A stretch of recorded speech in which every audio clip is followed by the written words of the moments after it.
word to your mummy.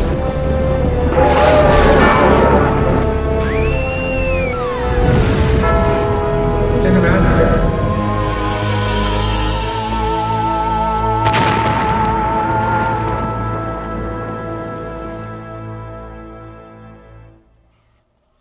Hello, I'm the Nostalgia Critic. I remember it so you don't have to. And do I really have to? We have to. This is The Mummy with Tom Cruise.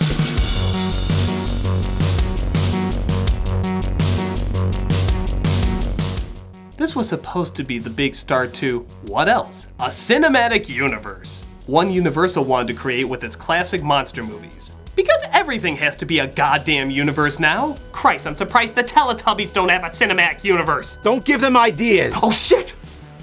Damn it! The film bombed, throwing their future dark universe films into question. I really wanted to talk about this movie because, in some respect, this comes full circle. What?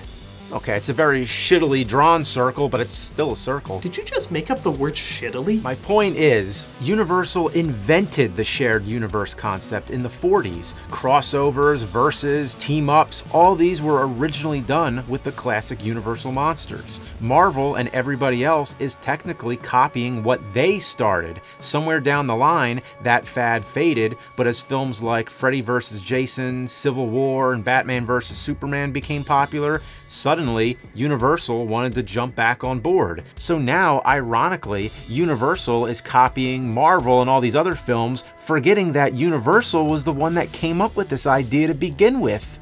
And that's all this movie is, a copy. A copy of every overused cliche in current cinematic universes trying to set up the next 5 movies rather than focusing on making one good one. I actually wanted to see this movie succeed because I want the Universal monsters to continue in some way. They're not as popular nowadays as they should be, so it's important to bring them back in the public minds. It's like Batman or James Bond. We all have our favorite actors who played the roles, but we still accept different versions, and the best ones can create new timeless interpretations.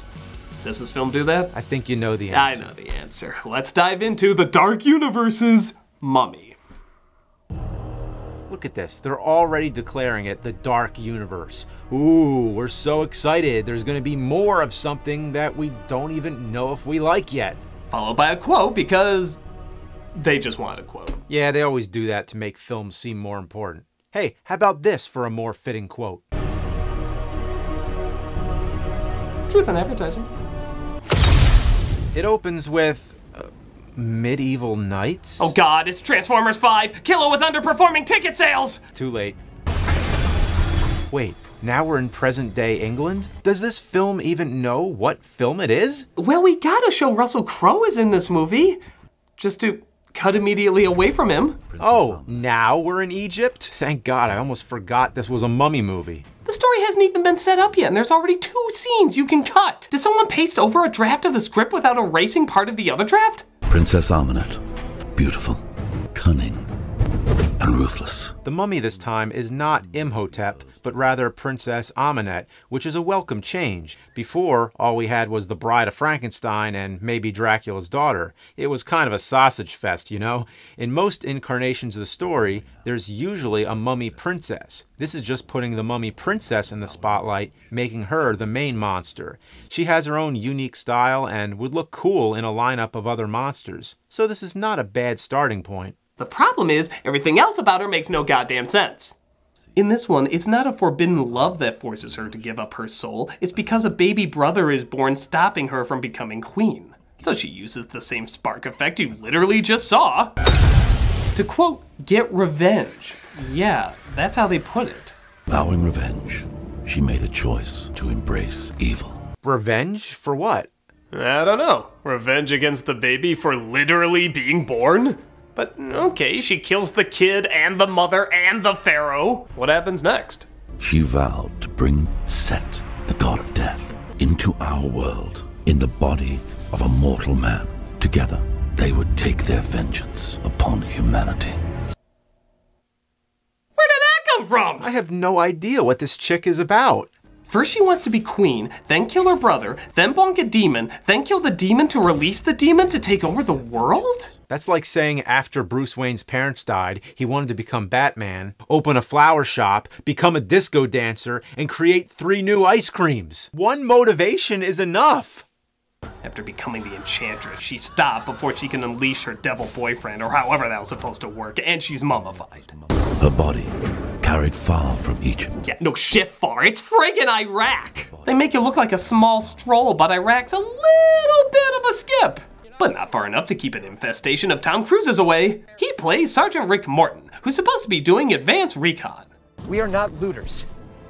We are liberators of precious antiquities. Now usually I'd say who cares, just get to the mummy already, but you know what? He's representing America's troops. So I do care. I want to see how they're represented here. Command thinks we're doing advanced recon 100 miles from here. Haram is what's down there. Treasure. I think Command will know where we are. And we'll do 20 years in Leavenworth for looting. Piss on your corpses, you disrespectful shitbags! I don't get it. Why can't it just be archaeologists, like all the other films? There is nothing wrong with that. The ethical question of how much do you uncover for science and or greed fits perfectly with that scenario. But here, disobeying orders, risking prison, and all just to sell artifacts on the black market seems hugely disrespectful when it's a sergeant in the army. Look, I know not every soldier is a saint, but this is the main character, and I'm just gonna take a wild guess and say they don't write him superhuman or complex. Are you kidding me? He's one of the deepest characters in cinema. Just listen to this incredible banter when he's breaking into enemy lines to find treasure. You kidding me? Slip in, slip out! This is not like we always do! I hate you so much! Just let me think! Think about what? What are you thinking? I'm thinking we're probably gonna die here. I knew it! Hey, they almost got every generic saying. How about they don't make them like they used to? You win some, you lose some. I didn't sign up for this. Here we go again. Wubba-lubba-dub-dub! Too many layers to count. At least we get a colonel who's trying to offset Cruise's awful character. Too bad he's more like an angry commissioner stereotype. 2 assholes from long-range reconnaissance, stealing whatever isn't nailed down. We have no idea what could be down there. You're getting in the hole with her. Him? Me? Oh, and he's also a dumbass. I'll be right here holding the rope, Sarge. Get in the damn hole, Vale. Oh, man. Wait a minute, he just gave a long speech about why they're untrustworthy, and now he's sending only them with this archaeologist who Cruise literally just admitted he slept with? I had him in my hotel room 3 nights ago in Baghdad. So, just to clarify, the mummy says the army is full of horny idiots and thieves. And you know it's a credible source because the guy who wrote Transformers 2 is saying it. You're the devil's taint, movie! They roam around the tomb after partaking in some amazing chemistry. What are you doing? Fantastic. And they find the sarcophagus submerged in mercury. There's mercury dripping from the ceiling. Well, that's different. The ancient Egyptians believed it weakened evil spirits. Well, now we know better. Stuff will kill you. Yeah, after it makes you crazy. Kind of like what not reading a script before you sign on to a franchise does. After finding Almenet's tomb, they're suddenly attacked by bugs. Yeah, remember how they were a big thing in the Brendan Fraser one? Well, now they're back to wreak havoc! We're not even poisonous! It bit me! Okay. Huh, so much for that. So, Cruise has a weird vision of Ahmanet just before this hilarious scene. Tell Greenway to get this thing out of here, or he's gonna have to explain why he left me behind. Do it! It's funny because she backed up in a weird way. No, it isn't. You think I don't know that? They take possession of their tomb and bring it to their base. Is there really no better way to transport that? But apparently Cruise's friend gets possessed by the mummy and starts killing people. Vale, put the knife down. Vale, no.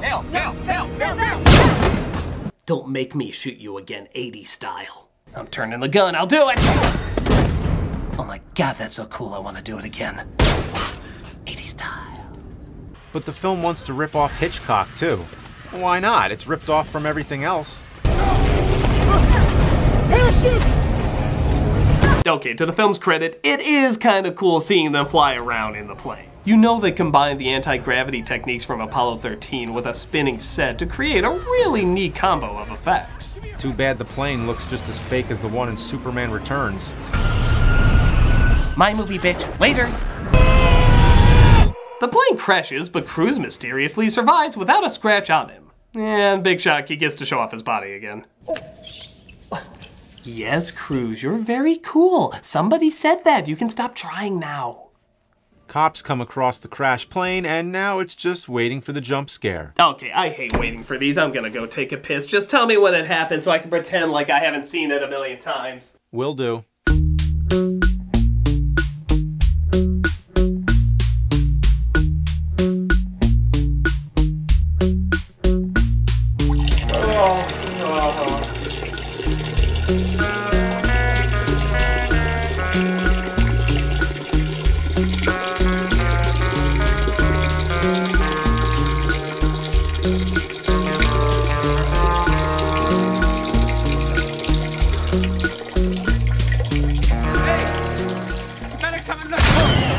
Happened. Oh my god, so scary!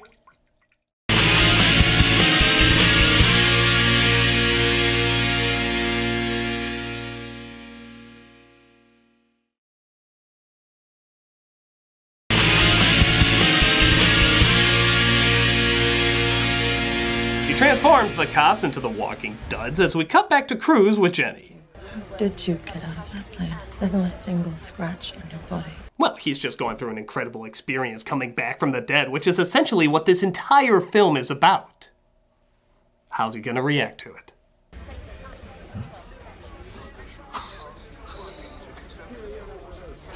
God, this movie gets it! But his friend Vale seems to be a possessed ghost that only Cruz can see.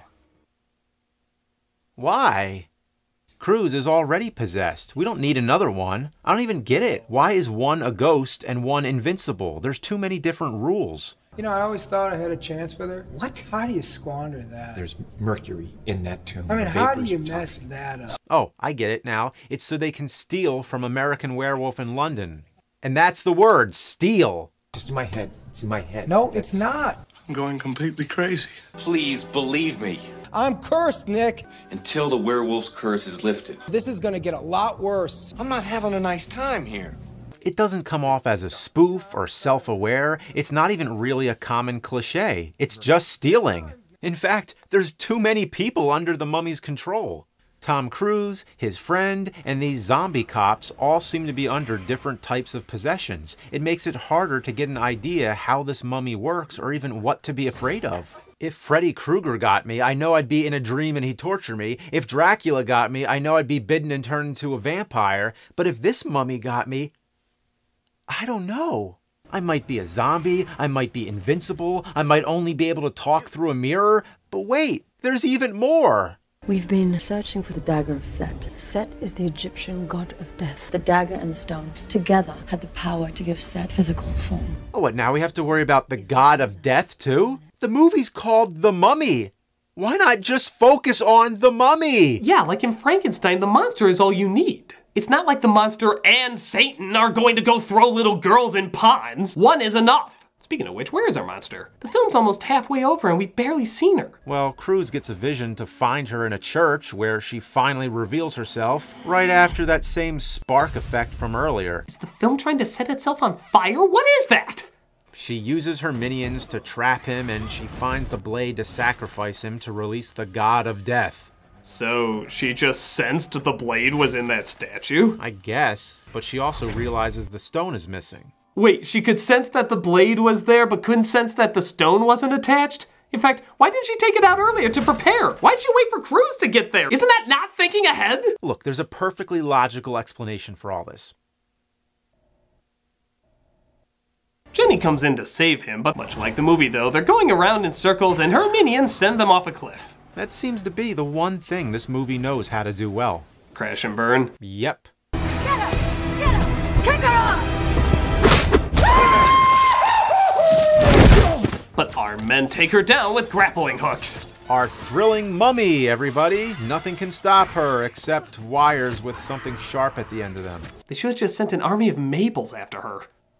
Cruz is taken to a secret location in London where we get cameos in jars. The creature from the Black Lagoon's hand, a vampire skull. Look, Howard the Duck is in the back. And Russell Crowe, the Nick Fury of this movie, in the role of, who else? Dr. Jekyll. I would like, if I may, Mr. Morton, to tell you a story. No! You're already telling 5 stories! Just stick to 1! This is the middle of the film, which would normally be where all the exposition goes. But we've already had so much exposition already, we're tired out. Even the mummy herself starts telling us stories, and the same scattered flashbacks play. This movie is slow in all the wrong ways and fast in all the wrong ways. But wait, here's a big surprise. Jenny was working for this organization the whole time. Why is that a big surprise? Because he looks surprised. What was I supposed to tell you? Would you even have believed me? She's so boring, we barely know what she's like. How am I supposed to know if this is in character or not? Well, we know she doesn't want the mummy dissected so she can know more about her world, so she tries to talk to her. For about 2 minutes. What you truly wish to know. What I have seen? Yes. And you will when I kill you. Wow, she makes one weak threat and she's like, I don't need to know about your world anymore. She has tough bones. You think so? I have no idea. She's boring. Welcome to a new world of gods and monsters. That's the closest thing to an homage you fanboys are getting. Dicks. But Crow reveals that he wants to kill Cruz so he never becomes the god of death. And he's surprisingly blunt about it. Certain sacrifices must be made. Henry, are you planning on killing him? Mr. Morton here essentially killed himself when he severed the barrier chain. You want to put the stone in the dagger and stab him with it? The dagger will allow Set to enter his body. And You know he's still in the room, right? You want to stab me with that thing? precisely. Intentionally? I don't know, it's more stupid. Crow admitting he's gonna kill Cruz, or Cruz just standing there listening to him? He's acting more like he just heard a bad pay package for his cell phone. No matter what I do, you are going to die. I'm not interested in that at all. I'm not going anywhere until I get a no-credit lease-to-own agreement. Jekyll starts to turn into Hyde, though. Are you sure? I think that's just how he is when he's drunk. And they fight while the mummy possesses someone else to help her escape. You are a younger man, but you best learn to be wary of a man like me. Younger man? Cruz, you're 2 years older than him. Can you kill your ego for just a few seconds? They escape, of course, but the mummy hunts them down with all her powers.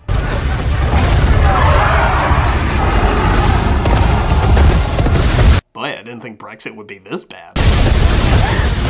Screams, buildings blow up, people run, yeah, pretty generic shit.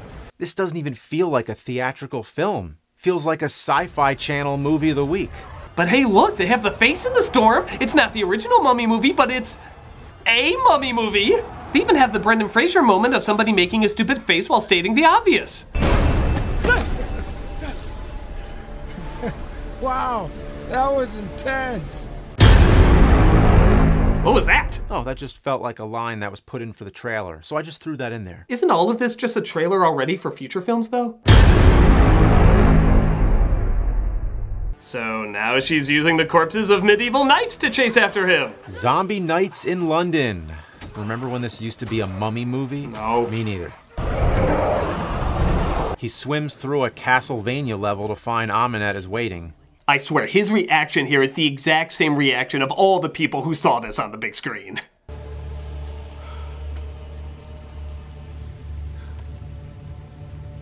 That's right, all 2 of you had that reaction.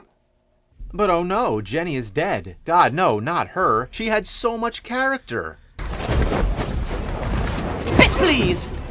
Actually, most of the climax is just Tom Cruise getting his ass kicked. It's more funny than suspenseful. Well, nice lady, please not with the throwing and the smashing and the ow, that! But he decides out of nowhere that he does want to be the god of death. Why? So he can have literally 4 eyes? But it doesn't take him over. Or something, I don't know. It's not very well explained. And he uses his new powers to defeat her. Ooh, now that was the move of someone who just blew up buildings. A slap. Look out for the mummy, she might slap you. What the hell happened to the powers you had before, you dummy mummy? He defeats her and turns into Blackheart from Ghost Rider to bring Jenny back, seemingly fighting the evil that's inside him. But an even more important resurrection takes place.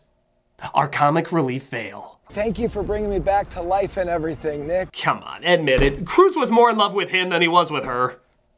Then he rides off with all his power, leaving the door open whether or not he'll use them for good or evil.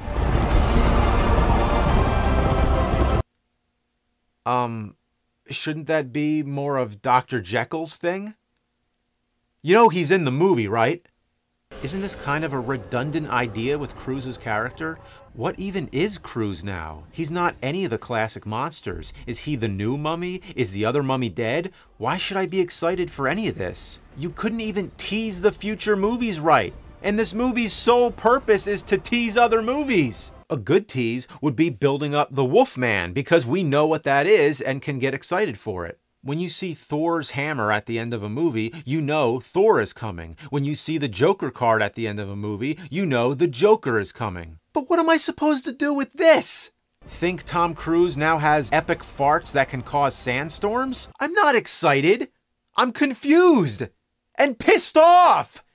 This movie's terrible! That it friggin' is. Aside from him becoming bland Helsing, I don't know what kind of world this is trying to set up. It focuses too much on planning ahead rather than focusing on what's right in front of you. You can't grow a garden if you can't figure out how to plant your first flower.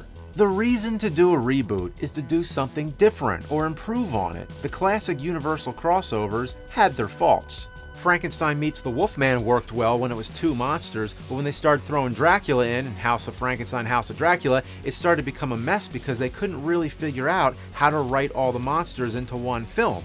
But this is not an improvement. It follows every modern trend without creating anything unique. I'd compare it to one of the main jokes in the mockumentary Spinal Tap. The band is following every popular style of music, the hippie flower phase, 80s glam rock phase, and every time they join the trend, they're just a bit too late. The Mummy follows the zombie trend, action trend, superhero trend. It throws everything in the pot, but not in a fun, self-aware way. It's like it's really trying hard to cast out a big net and be the most popular thing possible. It's overly confident that this is the first chapter in a cinematic universe, when really, this epic first step is an epic misstep. And that was our review of The Mummy. And you were right, nerd. It wasn't nearly as bad as I thought it would be. I don't remember saying that. You're right, because it was awful and I hate ending nostalgia ween on it! Hey, it's alright. Why don't you calm down, Critic? Why don't you watch something good for a change? Yeah, I guess I could. I even left a new movie on your desk. It's based on an anime that's supposed to be really good. Huh? You did? I didn't notice that there the whole time. How strange. And yeah, I have heard good things about that anime. Yeah, so obviously the movie must be good, right? Yeah, that's sound logic. Thanks a lot, nerd. You're not such a bad guy after all. I'm really gonna enjoy watching this.